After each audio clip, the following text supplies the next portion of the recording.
నీకు చుట్టమా గుండెలకు హత్తుకున్నావు శబరి నీకు తోబుట్టువా ఎంగిలి పళ్ళను తిన్నావు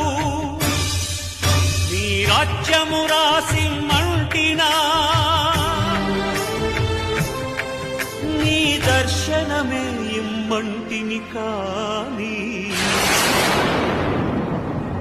ఏలరా